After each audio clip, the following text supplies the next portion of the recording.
Dorishunoslikni birinchi musulmonlar tashkil qilgan. O'simliklardan, kimyoviy moddalardan dorini qilishni musulmonlar tashkil qilgan. Dori ichish qiynalganlarga suyultirib dorini shirin qilib berishni ham musulmonlar qilgan va uni sharob deb atashgan. Sharob, ichimlik.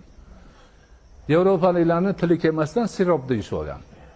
Hozir biz hammamiz o'sha sirop desa bularning gapi deb tushunamiz. Lekin aslida bizning gapimiz u. Ichimlik degani. Quruq dorini icha olmaydi odamlar, shuni suyultiradi, shakar qo'shib shirin qiladi, sharob bo'ladi. Sharobni ular tili kelmasdan sirop deyishib olgan.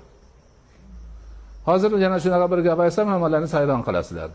Hozir men so'rasam, apteka degani nima degani desam, hamma dorixona deydi. Lekin o'zi apteka o'zi musulmoncha gap. Dorixonalarni dunyoda birinchi bo'lib musulmonlar tashkil qilgan. Dorixonada nima qilgan? Dorilarni kichkina xaltalarga solib qo'yganda kelganlarga nimaga o'rab bergan. O'sha xaltalarni takka deydi. Abu Takka degani o'sha takkalari ko'p do'kon degani. Ana. Shuni ular ayta olmasdan apteka deyishib olgan. Nemislar hozir ham apoteka deydi, yozib qo'ygan. Hamma yerga apoteka deb yozishadi ular.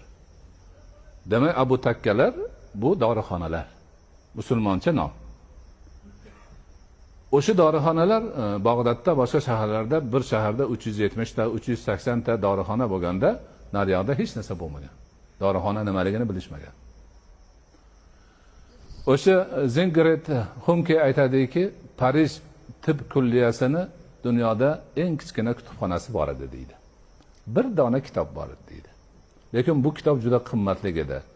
Hattoki o'sha vaqtni podshosi mana uncha kumushni, mana uncha sof tillarni haq qilib berib, o'sha kitobdan bitta nusxa ko'chirtirib olgan edi, o'zimni oilamda foydalanaman deb. Uni avaylab aslashar edi. Hamma yo'g'ini o'rashib qo'ygan edi, undoq edi, bundoq edi deb kelib bu kitob qanaqa kitob desa, musulmon tabib Roziyning kitobi edi deydi.